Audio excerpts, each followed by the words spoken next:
আসসালামু আলাইকুম। আজকে আমার পাওয়ার টিলারকে ধুইলাম,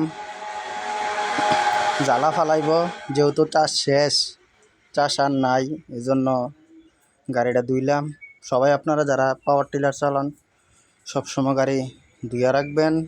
কাজের পরে অবশ্যই যাত্রীর ছাউনির নিচে গাড়ি রাখবেন। যদি না ধুইয়া রাখেন আপনার গাড়িটা, তাহলে আপনি দেখেন এই যে কত সুন্দর করে ধুইছি।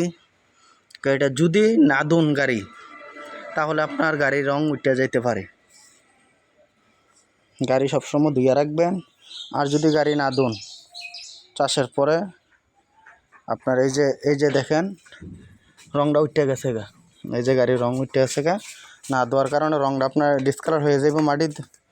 মাটি লাগিয়ে থাকলে, কাদা লাগিয়ে যদি থাকে আপনার গাড়িতে, তাইলে আপনার এই রংটা উঠে যাইব বা ডিসকালার হয়ে যাইব। সবসময় এই জিনিসটা অবলম্বন করবেন।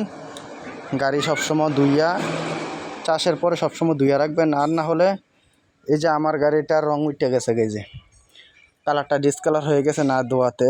সবসময় ধুইয়া রাখবেন গাড়ি। যদি না ধুন, তাহলে আপনার গাড়ি রংটা ডিসকালার হয়ে যাইব।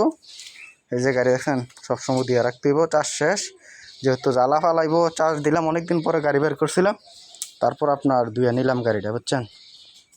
সবসময় আপনারা ধুইয়া রাখবেন। গাড়ি কালার ডিসকালার হবে না। যেরকম আনছেন মার্কেটে সেম এরকম গাড়ি থাকবে। এই যে আপনাদেরকে যদি একটু দেখাই, এই যে ধোয়ার কারণে আমার গাড়িটা অনেক জিগজ্যাগ করতেছে, ঠিক আছে। সবসময় আপনার এই যে সবসময় গাড়ি ধুইয়া রাখবেন।